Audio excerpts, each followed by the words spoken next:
Friends, இந்த video நேற்று evening எடுத்த வீடியோ. பிள்ளைங்களை ஸ்கூல்லேருந்து கூட்டிகிட்டு வந்தோடனேயுமே அவங்களுக்கு வந்துட்டு டீ போடுறதுக்காக பால் வந்து அடுப்பில் வச்சுருந்தேன். ஸ்நாக்ஸ் கொடுக்கறதுக்கு எதுவுமே இல்லை. கிழங்கு இருந்துச்சு, அதை வந்து அவிச்சு கொடுத்துடலாம் அப்படின்னு சொல்லிட்டு இந்த மரவள்ளி கிழங்கை வந்துட்டு கட் பண்ணி அதை வந்து நல்லா கழுவி குக்கரில் வந்து போட்டுட்டேன் வேகிறதுக்காக. நான் எப்போவுமே பாத்திரத்தில் தான் வேக வைப்பேன். நேற்றுக்கு தான் ஃபஸ்ட் டைம் வந்துட்டு குக்கரில் வந்து வேக வச்சேன். ஏன்னா குக்கரில் வேக வச்சோம் அப்படின்னா நல்லா குழஞ்சிருமோ, இத்தனை விசில் வைக்கணும்னே தெரியலையே, அந்த மாதிரி தான் யோசிச்சுட்டு இருந்தேன். ஒரு 2 விசில் தான் வச்சுருந்தேன். ஆனால் சூப்பராக வந்து வெந்திருந்துச்சு. நல்லா வந்துட்டு அழகாக வெந்திருந்துச்சு.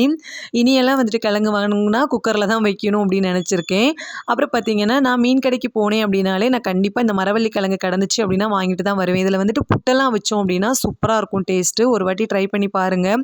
அப்புறம் வந்துட்டு எனக்கு இந்த கிழங்க வச்சு இதில் வந்து மீன் குழம்பு ஊற்றி சாப்பிட்றது ரொம்ப பிடிக்கும். பிள்ளைங்களுக்குமே இப்படி கொடுக்கலாம் அப்படின்னு சொல்லி தான் இதை வந்துட்டு வேக வச்சுருந்தேன். அப்படியே வந்துட்டு பிள்ளைங்களுக்கு ஹோம்ஒர்க் சொல்லி கொடுத்துட்டே நான் வந்துட்டு டீ வந்து பிள்ளைங்களுக்கு கொடுத்து நானுமே குடிச்சிட்டேன். அப்புறம் கிழங்கு பார்த்தீங்கன்னா வெந்துட்டு அதையுமே வந்துட்டு ஒரு தட்டில் எடுத்து வச்சு அதில் வந்து மீன் குழம்பையும் ஊற்றி நான் வந்துட்டு சாப்பிட்றதுக்காக கொண்டு போனேன். என் பையன் வந்துட்டு டிவி பார்த்துட்டே நல்லா தூங்கிட்டான்.